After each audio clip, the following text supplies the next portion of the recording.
আমার মেয়ে পুডিং অনেক পছন্দ করে, তাই আমি তার জন্য পুডিং তৈরি করতে গেলাম, কিন্তু সেই শেষমেশ সবকিছু গোলমাল করে দিল। কিভাবে এবং কোথায় করলো সেটা ভিডিও দেখলেই বুঝতে পারবে। তো যাই হোক, হে কিউট পিপল, আসসালামু আলাইকুম, কেমন আছো সবাই? আশা করি সবাই ভালো আছো।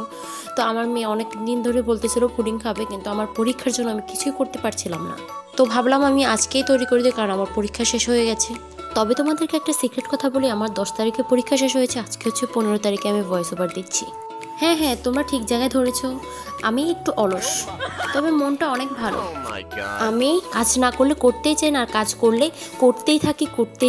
যেদিন আমি কাজ শুরু করি, যেদিন আমি কাজ ধরি, সেদিন আমার খাওয়া দাওয়া ঘুম সব লাটে উঠে যায়, আর আমি কোমরে গামছা বেঁধে তারপর কাজ শুরু করি। জানি তোমাদের কারোই আমার বকবক শুনতে ভালো লাগছে না, তারপরও আমি তোমাদের জন্য নকশি পিঠার রেসিপি নিয়ে হাজির হব।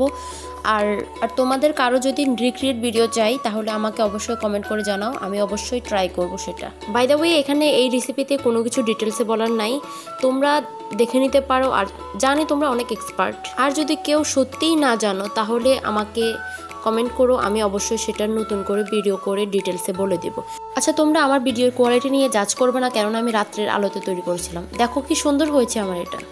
অ্যান্ড নাও সেই moment, here you go, surprise for all of you. এটা আর কেউ না, এই ছোট্ট দুষ্টু হাতটা করেছে। যাই হোক ভাই, পুডিংটা মোল্ড আউট করলাম এবং ফাইনাল লুকটা অলওয়েজ অস্থির হয়।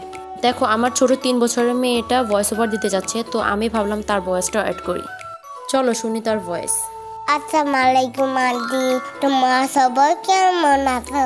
আল্লাহ হাফেজ।